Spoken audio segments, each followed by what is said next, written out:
Salut tout le monde, ici Shelly Sauvé-Castonguay de Musique Plus. Vous regardez Accès Média sur jvmproduction.com.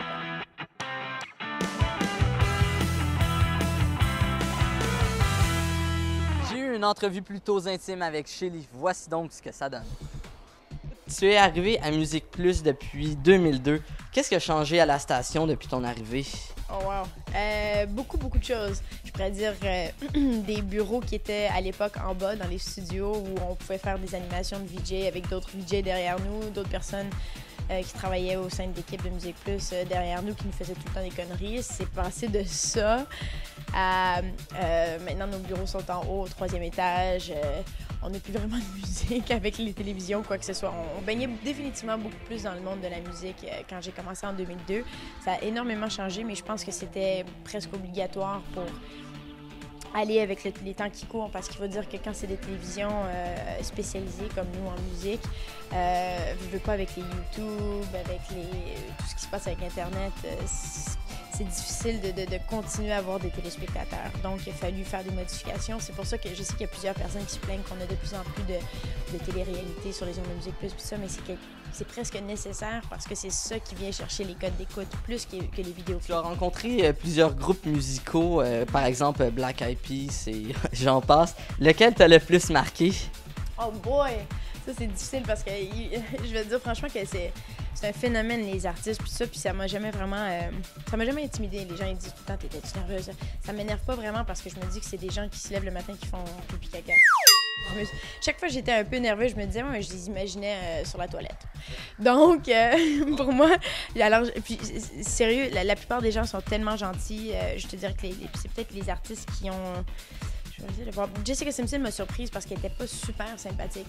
Elle était parfaite pour la caméra, mais derrière la caméra, moins plaisante.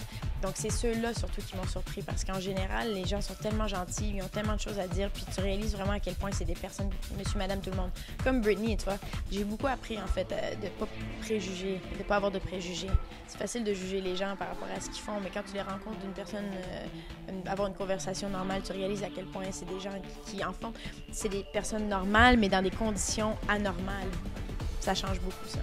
Tu animais la quotidienne MP6 qui a connu une fin abrupte après quelques mois à l'antenne, malheureux. Abrupte, oui. Ouais. Après quelques mois à l'antenne, tantôt on parlait de ce que Musique Plus est en train de refaire. Pourquoi ils ont retiré ça des ondes de Musique Plus selon toi? Ben, c'est comme je disais tantôt, on n'a plus le temps de donner la chance à des émissions, voir qui tire les codes d'écoute ou quoi. Puis je veux dire, ça tirait des codes d'écoute, mais ça comparait pas à d'autres émissions qu'on diffusait sur les ondes de Musique Plus. Donc, veut pas, on a des commanditaires, il faut penser à nos commanditaires. Nos commanditaires, ils s'attendent à avoir un certain nombre de codes d'écoute, un certain nombre de téléspectateurs. Malheureusement, la formule, il y avait quelque chose avec la formule qui marchait pas. Les commanditaires, ils étaient impatients, ils voulaient d'autres choses. Donc, il a fallu faire un changement. Parce que c'est pas juste nous, Musique Plus, c'est pas juste les téléspectateurs, il y a les commanditaires qu'on a besoin aussi. Je veux dire, c'est vraiment un cercle vicieux. Puis s'il y a quelque chose qui va pas dans le cercle, il faut changer quelque chose. Puis je les comprends quand je riais, je disais oui, c'était abrupt, c'est vrai, parce que malheureusement, il y a des gens qui ont perdu leur emploi avec ça, puis tout ça. Mais en même temps, quand on rentre dans un monde de télévision, c'est la réalité. La réalité est que je suis chanceuse d'être encore ici 8 ans plus tard. Je suis chanceuse que les patrons ils m'offrent des émissions différentes pour voir, pour tester est-ce que ça marche, est-ce que ça marche pas. Plutôt que de me dire, Shelly, c'est quoi? Finalement, c'est toi qui marche pas. Je suis très chanceuse. Puis peut-être que le jour, il va arriver et il va me dire, Shelly, c'est toi qui marche pas. Puis ça, c'est normal aussi. Parce que ça va faire, tu sais, ça fait 8 ans que je suis ici. Je comprends que. Puis c'est comme ça que moi, j'ai réussi à rentrer. C'est d'autres personnes qui sont parties. Alors, ça fait partie du cycle de la télévision. Alors, tous ceux qui veulent faire de la télévision, l'humilité, c'est très important, puis pas de se décourager non plus, parce que c'est rien contre la personne nécessairement, c'est ce que les téléspectateurs veulent, c'est ce qui marche à l'époque, c'est plein de choses qui rentrent en ligne. Pendant qu'on parle de ça, est-ce que tu as des conseils à donner à ceux qui veulent devenir VJ à Musique Plus? Ben certainement. Je veux dire, moi, si je pense à mon cheminement, ça faisait depuis l'école secondaire que je savais que je voulais me rendre en journalisme ou quelque chose comme ça. Donc, de faire autant de travail communautaire si possible, d'essayer de rencontrer le plus de monde dans le domaine. Parce que juste là, c'est des contacts, c'est des rencontres, c'est des gens qui se souviennent de toi. Puis même si c'est communautaire, oui, c'est pas payant, mais éventuellement, dans ton résumé, dans ton CV, là, c'est payant parce que les patrons, ils voient que ça fait longtemps que tu travailles pour faire ça. Alors ça, je dirais que c'est très important. Puis pas arrêter de cogner aux portes. Hein, parce que peut-être que cette année, ils vont pas te vouloir de toi, mais peut-être qu'ils vont garder un screen test ou peut-être qu'ils vont te vouloir pour la prochaine fois. Donc, il faut pas avoir peur. La plupart des gens, je pense qu'ils ont peur. Ils osent pas parce qu'ils se disent il y a tellement de monde qui veulent faire ça. Mais tu te limites. Tu t'imposes des limites. Oui, il y a peut-être plein de monde qui veulent le faire. Est-ce que tout le monde peut le faire? Pas nécessairement. Alors, tu t'essayes puis tu vois.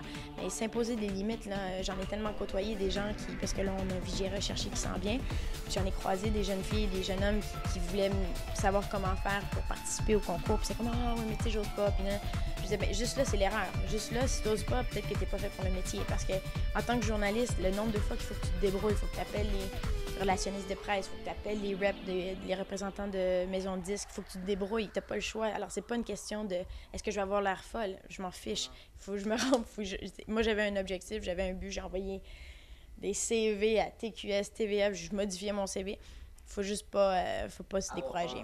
Mais voilà. Et voilà, mon entrevue avec Shelly tire déjà à sa fin. J'aimerais la remercier grandement du temps qu'elle nous a accordé et je vous invite à aller voir le vidéo en compagnie de Babu et Daphné. Salut tout le monde, on se revoit pour une prochaine émission Accès Média, disponible sur le site jvmproduction.com. Salut tout le monde.